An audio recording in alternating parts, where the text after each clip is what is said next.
Meteorologist Andrew Whitmire joining us here, and we've had some threat of severe weather, especially in December, but now we're ending the month with it as well. We are, and you know, just yesterday we had a severe weather outbreak again across parts of the deep south, and that's where that severe weather is going to remain for this Thursday. We're talking Atlanta, across the parts of the Carolinas, dealing with a few severe thunderstorm warnings, maybe a few tornado warnings as well.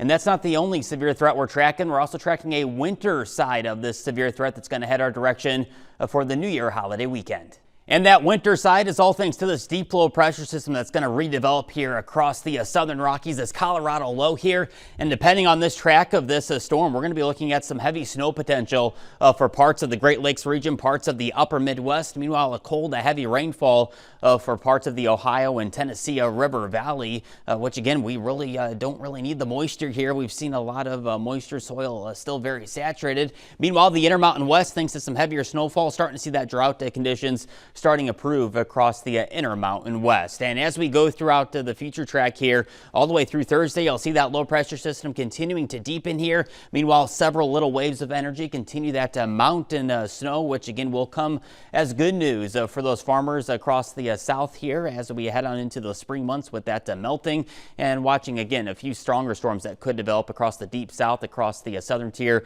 of the Carolinas for this Thursday. Going forward into Friday, this low pressure system will begin to work its way out of the southern Rockies, beginning to work its way out of Colorado here. Notice a lot of moisture centered around that area of low pressure system, bringing with it some rain, and on the northern side some heavy snowfall potential, and somewhere right in the middle here we're going to be looking at the potential for some freezing rain and snow mixture with that system just as we turn that page over to 2022. And on the backside of that low pressure system here, it's going to remain somewhat mild Sunday into Monday before the first full week of January. We start to funnel in some colder air from the north, which will increase our snowpack for the month of January. Temperatures for this morning, very chilly up north, still dealing with temperatures sub-freezing there, below sub-zero up to the north. Meanwhile, more warm off to the south.